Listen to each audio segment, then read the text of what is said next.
Olá, pessoal! Sejam todos muito bem-vindos. Nessa aula, nós iremos falar sobre a propriedade da matéria. Essa é a parte 2 desse conteúdo. Nós falamos na parte 1 das propriedades gerais e específicas e nessa aula nós vamos retratar 4 propriedades físicas que são solubilidade, densidade, temperatura de fusão e temperatura de ebulição. Mas antes da gente ir para a nossa aula, eu peço a vocês que se inscrevam no nosso canal, ative as notificações para ficar sempre por dentro quando tiver aula nova no canal. Deixe o like se gostar da aula, certinho? Também nos sigam nas nossas redes sociais. O nosso Instagram está cheio de novidade, quiz toda semana de todas as disciplinas e muita informação muito importante para vocês ir acompanhando o que está acontecendo no nosso mundo da educação. Certo, pessoal? Eu sou a Simone, professora de Química do canal Escola Online. Nossa aula segue depois da vinheta.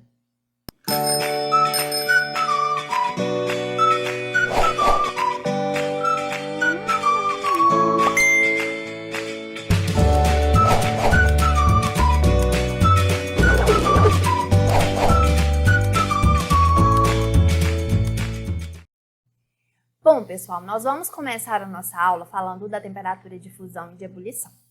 Antes da gente falar, lembrando que a temperatura de fusão é a temperatura de mudança do estado físico de sólido para líquido e a temperatura de ebulição é a mudança de estado físico de líquido para gasoso ou líquido para vapor, certo? Nós vamos trabalhar com essas duas propriedades verificando uma curva de aquecimento. Nós vamos aquecer um material que está no estado sólido e aí a gente vai aquecendo até que ocorra a mudança de sólido para líquido e de líquido para gasoso. Nós vamos trabalhar com a molécula, com a substância água. Por que a água, Simone? Porque a água é uma substância que todo mundo conhece. E uma coisa muito importante, temperatura de fusão e de ebulição da água, todos nós temos que saber. A temperatura de fusão, ou também chamada de temperatura de congelamento da água, é a temperatura de 0 graus Celsius. E a temperatura de ebulição, ou também chamado, temperatura de condensação, que é o processo inverso, é 100 graus Celsius. Então vamos lá, vamos iniciar com o gelo. O gelo na temperatura de menos 30 graus Celsius. Então, se a temperatura de fusão da água é 0 graus Celsius, se eu estou iniciando a menos 30 graus Celsius, o estado físico da minha substância água é sólida. Então, nós estamos iniciando aqui com gelo. Então, do ponto A. Então, é uma curva de temperatura. Então, iniciamos na temperatura menos 30 por fornecimento de calor. Então, à medida que vai se aumentando o fornecimento de calor no sistema, o que vai acontecer com a minha temperatura? Ela vai sendo elevada. E com a elevação da temperatura, a minha substância que está no estado sólido, ela vai passar para outros estados físicos, De sólido para líquido, de líquido para gasoso. Então, se eu aquecer o meu gelo, que está a menos 30 graus Celsius, eu vou aquecer até chegar no ponto B, até chegar em 0 graus Celsius. Então, aqui eu estou fazendo o aquecimento do gelo. Antes de 0 graus Celsius, o meu gelo permanece, a minha substância permanece no estado sólido. Só que ao atingir 0 graus Celsius, no caso da substância água, ocorre o processo que nós chamamos de fusão, que é o processo de mudança do estado sólido para o estado líquido. Enquanto houver o processo de mudança, enquanto houver a existência de gelo e água, quando tiver mudança de um estado físico para outro, a mudança de estado físico dessa matéria, ela vai ocorrer numa temperatura constante. No caso da água, vai ocorrer em 0 graus Celsius. A partir do momento em que todo o gelo se transformou em água, e a gente continuar fornecendo calor, essa água, agora no estado líquido, ela vai ser aquecida. Ela vai ser aquecida, sendo aquecida, até chegar no ponto D, em que nós temos a temperatura de 100 graus Celsius. Nessa temperatura, é a temperatura em que a água começa a passar pelo processo de vaporização, de ebulição. E a água, ela começa a ebulir e se transformar em vapor. Enquanto existir água e vapor, a temperatura, a mudança de estado físico, ela vai permanecer numa temperatura constante. Enquanto houver mudança de estado físico de líquido para vapor, essa mudança ela vai ocorrer em temperatura constante, que é a temperatura de ebulição. A partir do ponto E, toda a água que estava no estado líquido se transformou em vapor. E se a gente continua a fornecer energia, nós vamos então fazer um aquecimento da substância no estado gasoso, um aquecimento do vapor de água, certinho? Então, aqui nós demos o exemplo de uma substância pura da água, mas toda substância pura, ela vai seguir esse padrão daqui dessa curva de aquecimento. Se nós iniciarmos aqui a substância no estado sólido, enquanto a substância estiver sendo aquecida e estiver sólida, ela vai estar aqui numa rampa de aquecimento. A partir do momento que ocorre a fusão dessa substância, se ela é pura, ela vai ocorrer com uma fusão, a mudança de estado físico de sólido para líquido numa temperatura constante. Então, aqui nós falamos que está num patamar. A partir do momento que todo sólido virou líquido, esse líquido vai ser aquecido até chegar a um ponto em que o líquido começa a transformar vapor. Novamente, outro patamar em temperatura constante. Vai ser, nesse caso aqui, a mudança de estado líquido para gasoso. E por último aqui, aquecimento do estado gasoso, do vapor. Certinho? Então, rampa inclinada, patamar, rampa inclinada, patamar, rampa inclinada. Aquecimento, temperatura constante. Aquecimento, mudança de temperatura, temperatura constante. E aqui outra rampa de aquecimento. Certinho? Então, gente, como eu falei com vocês, toda substância pura, o gráfico ela vai ter esse formato. O que vai mudar de um gráfico para outro, de uma substância para outra, vai ser os valores de temperatura de fusão e os valores de temperatura de ebulição.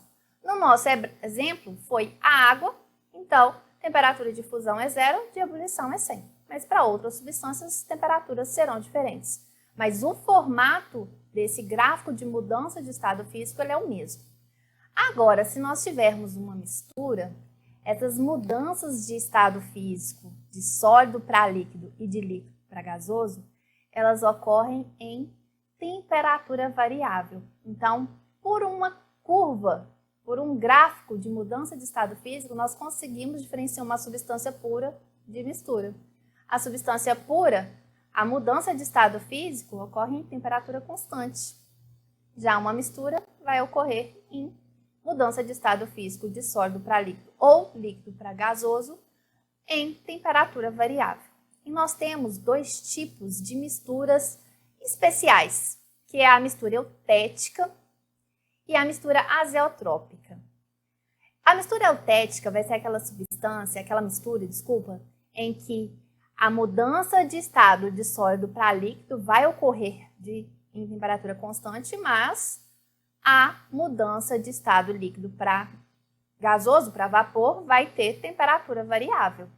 Então, quando isso ocorre, a gente classifica como mistura. Por quê? Porque está aqui ocorrendo com temperatura variável. Para ser substância pura, tanto a fusão quanto a ebulição é temperatura constante. E aqui só a fusão foi constante. Então, é uma mistura. E nesse caso, uma mistura especial, uma mistura eutética. Já a azeotrópica, ela vai ser também uma mistura, porque ocorre com mudança de estado físico variável, de sólido para líquido, mas ela é classificada por azeotrópica porque a mudança de líquido para vapor é constante. Certinho?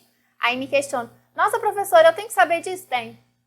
Tá bom? Infelizmente. Descobre uma forma para você memorizar, que a azeotrópica é a ebulição constante e e a eutética é a fusão constante. Cai em Enem? Não. Mas é muito importante, gente, saber isso aqui. Vai que cobra, né? Não é uma coisa muito difícil de memorizar. A gente sabe que é uma mistura, e aí saber diferenciar a eutética da azeotrópica. A eutética, ponto de fusão constante, a azeotrópica, ponto de ebulição constante. Certinho? A mudança de líquido para vapor, constante.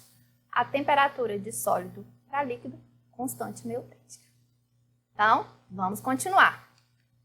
Mas, para a gente fixar esse conteúdo de temperatura de fusão e ebulição, vamos fazer um exercício aqui. Muito simplesinho.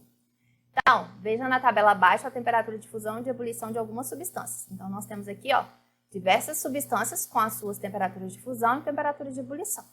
Certinho? É para a gente identificar o estado físico de cada uma dessas substâncias nas temperaturas de menos 70, 40 e 80. Então, para facilitar aqui a nossa resolução, eu fiz aqui uma tabela, né? Eu estiquei aqui, ó.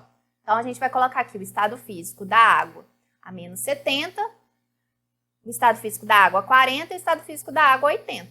Então, menos 70 graus, gente, ela é uma temperatura inferior à temperatura de fusão, certo? Então, eu falo, para facilitar para os meus estudantes, que toda vez que a temperatura estiver um valor inferior à temperatura de fusão, a substância está no estado líquido. Se a temperatura ela estiver entre a temperatura de fusão e a temperatura de ebulição, a substância está no estado líquido. E se a temperatura fornecida ela for superior à temperatura de ebulição, a substância está no estado gasoso. Então, menos 70 é uma temperatura inferior a zero. Logo, a minha substância, que é a água, vai estar sólida. 40 é uma temperatura entre fusão e ebulição. Então, líquido. 80 também está entre fusão e ebulição. Também líquido. Agora, o álcool. O álcool tem temperatura de fusão menos 114. Então, menos 70 está entre aqui, certo? Então, é líquido. 40 também está entre fusão e ebulição, líquido. E 80 está acima da ebulição, então é gasoso. O ácido acético, menos 70, é antes de 17, sólido. 40 está entre aqui, então líquido. E 80 também está entre o valor de fusão e ebulição, líquido. Fenol, menos 70, está aqui, então é sólido. 40 também está antes da temperatura de fusão, sólido. E 80 está entre fusão e ebulição, líquido. E por último, cloroformo, menos 70 está antes, sólido. 40 está entre, líquido. E 80 está depois, gasoso. Certinho? Muito simples, né? Então, se vocês memorizarem e entenderem os conceitos do que é a temperatura de fusão e o que é a temperatura de ebulição, é fácil determinar o estado físico de cada uma das substâncias. Muito tranquila a atividade, né, gente? E aí, exercícios que envolvem curvas de aquecimento. Lembrando que toda curva de aquecimento tem uma característica. Por estar aqui ocorrendo, ó, temperatura constante, então aqui é uma substância pura, certinho? Então, o gráfico abaixo representa a variação de temperatura observada no aquecimento de uma determinada substância. Como nós temos aqui, ó, 3 rampas de aquecimento inclinadas, nós temos então os 3 estados físicos, sólido, o líquido e o gasoso. E aqui os patamares é a fusão que está ocorrendo e a ebulição. Está pedindo para a gente identificar a faixa de temperatura em que uma substância permanece sólida. Então, a faixa de temperatura é essa aqui, ó, de 10 a 20 graus Celsius, certo? Quando chega a 20 graus Celsius, começa a fusão. Então, a faixa é essa aqui, de 10 a 20. Qual que é a faixa de temperatura que a substância permanece totalmente líquida? Então, é no intervalo de temperatura de 20 a 40. Ok? É uma temperatura maior que 20, menor que 40. Agora, a temperatura de ebulição é 40. E a temperatura de fusão? 20. E o tempo que a fusão demora? Então, demorou do tempo de 10 a 20 minutos. Então, demorou um intervalo de 10 minutos. Demorou um tempo de 10 minutos. E o tempo que a substância permanece líquida? Então, ela permanece líquida de 20 a 40 minutos. Então, ela permaneceu líquida por 20 minutos. Certinho? Vamos continuar, então, a nossa próxima propriedade física, que é a densidade. Densidade, gente, é o quociente entre massa de um corpo e o volume por ele ocupado. Então, densidade definida por D ou por Rho, que é a letra grega, ela é definida matematicamente pela massa de uma matéria dividido pelo volume que essa matéria ocupa. Certo, pessoal? Então, é muito importante nós sabermos diferenciar a densidade. E, novamente, densidade de substância pura, ela é constante. Agora, a densidade de uma mistura, ela é variável. Toda substância que, quando a gente tiver misturas, por exemplo, aqui ó, nesse copo eu tenho água e óleo. São duas substâncias que elas não são miscíveis, que elas não são solúveis. Dessa forma, elas não vão se misturar. Então, aqui eu consigo ver o óleo separado da água. E aí, a pergunta é, por que a água fica na parte inferior e o óleo na parte superior? Sempre vai acontecer isso. O que explica isso é a densidade. A densidade da água, ela é maior. Por ser maior, ela vai ficar na parte inferior, na parte de baixo. E o óleo, ele possui densidade menor. Então, por isso que ele vai ficar na parte superior do recipiente. E isso vai acontecer com todas as substâncias que não forem miscíveis. Aquelas que ficarem na parte superior, significa que elas possuem uma densidade menor. Parte inferior, densidade maior. Certo? E aí nós vamos ver um exemplo aqui. Nós temos 3 líquidos, líquido 1, líquido 2 e líquido 3. E uma bolinha vermelha. Essa bolinha vermelha colocada aqui nesse recipiente, ela é a mesma bolinha que foi colocada em os outros 2 recipientes. O que muda de um sistema para outro é o líquido. Eu quero que vocês pensem um pouquinho. Para o vídeo e pensa. O questionamento é, qual é a ordem crescente das densidades deste líquido? Para esse vídeo, pensa um pouquinho. Eu vou continuar o raciocínio. Se aqui a bolinha ficou na parte superior, significa que ela é menos densa. Se ficou superior, a bolinha é menos densa. Então, esse líquido aqui ele é mais denso que a bolinha. Se aqui a bolinha ficou no meio do sistema, significa que tanto a bolinha quanto o líquido possuem a mesma densidade. E aqui, como a bolinha ficou no fundo, significa que a densidade da bolinha é maior, ou seja, a densidade do líquido é menor. Então, o líquido que possui a menor densidade é o líquido 3, de densidade intermediário 2, e de maior densidade, o líquido 1. Então, a ordem crescente das densidades é D3, que é menor que D2, que é menor que D1. Ok? Vamos fazer um exercício. Nessa proveta aqui, nós temos 6 líquidos, originando esse aspecto. Então, cada líquido aqui tem uma cor, né? Então, por isso é possível aqui a gente diferenciar as diferentes camadas de cada líquido. O que você pode dizer em relação à densidade dos líquidos? Então, quanto mais superior, indica que ele é menos denso. Quanto mais inferior, ele vai ser mais denso. Então, a gente colocando na ordem crescente de densidade, nós vamos ter que o líquido A, a densidade de A vai ser a menor de todas, e a sequência crescente é a de B, C, D, E e F. Por quê? Porque as substâncias de maiores densidades ficaram na parte inferior, na parte de baixo, e de menores densidades na parte superior, parte de cima. Muito tranquilo, né, gente? E a última propriedade específica física que nós vamos ver nessa aula é solubilidade, que é a massa máxima que um certo soluto é capaz de dissolver numa dada massa de solvente a uma dada temperatura. Então, gente, essa definição de solubilidade é muito importante que vocês saibam. A solubilidade depende da quantidade que nós temos de soluto, da quantidade que nós temos de solvente e da temperatura que esse sistema se encontra, tá bom? Professora, o que é soluto? O que é solvente? Ótimo. Soluto é aquela substância que ela vai ser dissolvida, solubilizada. E o solvente é a substância que promove a solubilização. Vamos dar um exemplo prático. Se eu pegar açúcar e colocar na água, o meu açúcar é a substância que vai ser solúvel na água. Então, o meu açúcar é o soluto. E a água é a substância que dissolve o açúcar. Então, a água é o meu solvente. Certinho? Questões de solubilidade vão envolver 3 formas. Ou vai trazer um gráfico, ou vai trazer uma tabela com valores de solubilidade, ou vai trazer a informação escrita.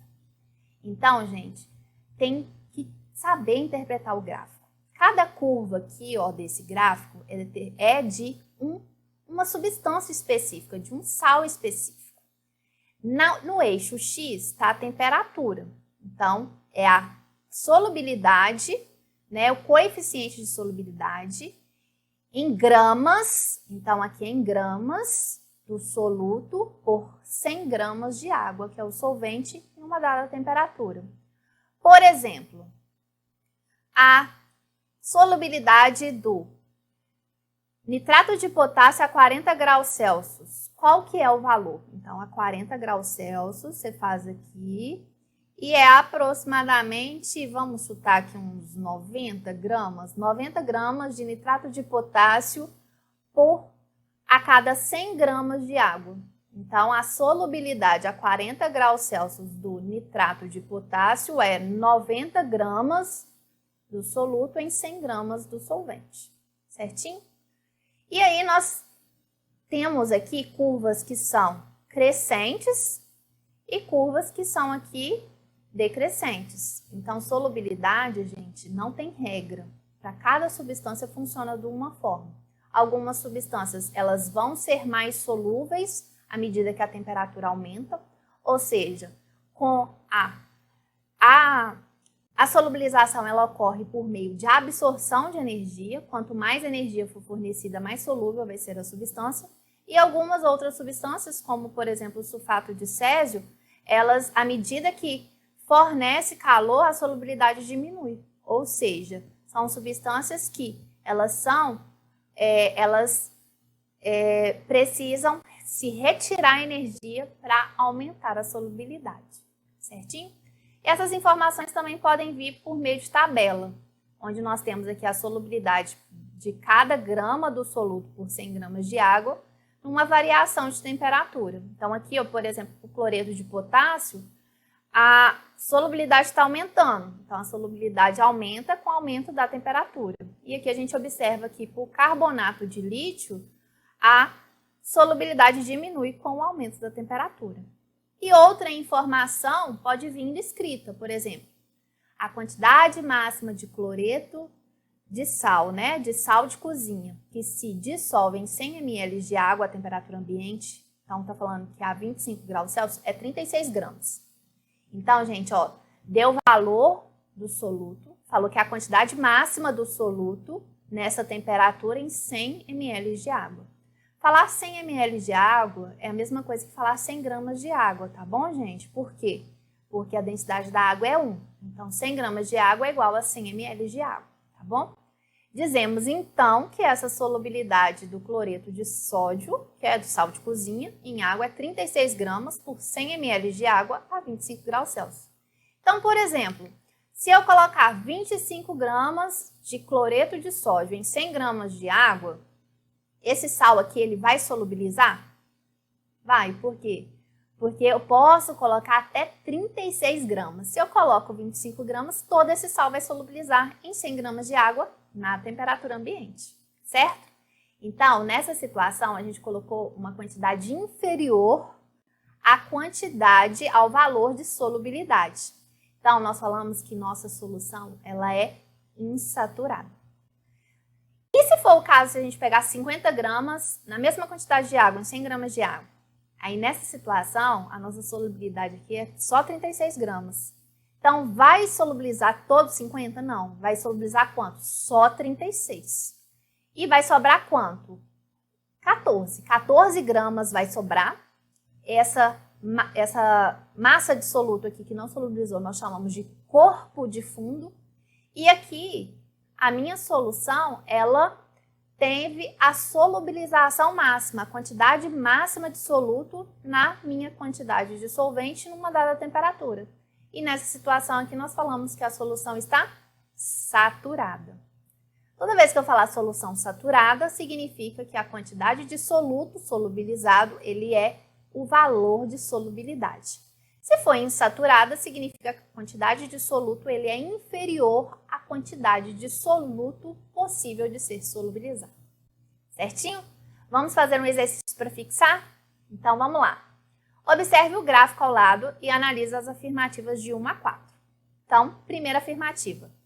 Se acrescentarmos 250 gramas de nitrato de amônio, então, estou falando de nitrato de amônio, é essa curva aqui, a preta, a 50 gramas de água, então esse gráfico aqui ó, é gramas de soluto por 100 gramas de água. Aqui falou 50 gramas de água, então é metade das informações que nós temos aqui no gráfico, tá bom? A 60 graus Celsius, então ó gente, 60 graus Celsius, a gente sabe a solubilidade dessa substância a 60 graus Celsius? Sabe, é só traçar aqui a curva, ó. Em 60 graus Celsius, batemos aqui, ó, dá aproximadamente 460 gramas. Se a gente colocar 250 gramas em 50 gramas de água na temperatura de 60 graus Celsius, nós vamos obter uma solução saturada com corpo de fundo. Então, vamos lá ver. A informação que a gente tem é que a cada 100 gramas de água, nessa temperatura de 60 graus Celsius, nós vamos ter 460 gramas do nitrato de amônio solubilizado. Se nós temos aqui metade da água, qual que vai ser a quantidade máxima solúvel? A metade, vai ser 230. Então, sim, gente, se nós colocamos 250, vai solubilizar só 230, vai ficar 20 gramas de corpo de fundo. Logo, essa afirmativa está correta. Certo? Próximo, a dissolução do nitrato de amônio e do iodeto de sódio em água ocorre com liberação e com absorção de calor, respectivamente. Então, gente, está falando aqui do nitrato de amônio e do iodeto de sódio. Todas as duas curvas são crescentes, todas as duas curvas são ascendentes. Isso significa que, à medida que a temperatura aumenta, a solubilidade também vai aumentar. Então, ambas as curvas elas vão ocorrer com a absorção de calor quando ao ocorrer a dissolução. Então, essa afirmativa ela está errada, tá bom? Tanto o nitrato de amônio quanto o iodeto de sódio ocorre com a absorção de calor. A 40 graus Celsius, o iodeto de sódio é mais solúvel que o brometo de sódio e é menos solúvel que o nitrato de amônio. Então, vamos lá, a 40 graus Celsius. Então, vamos traçar essa curva aqui, ó.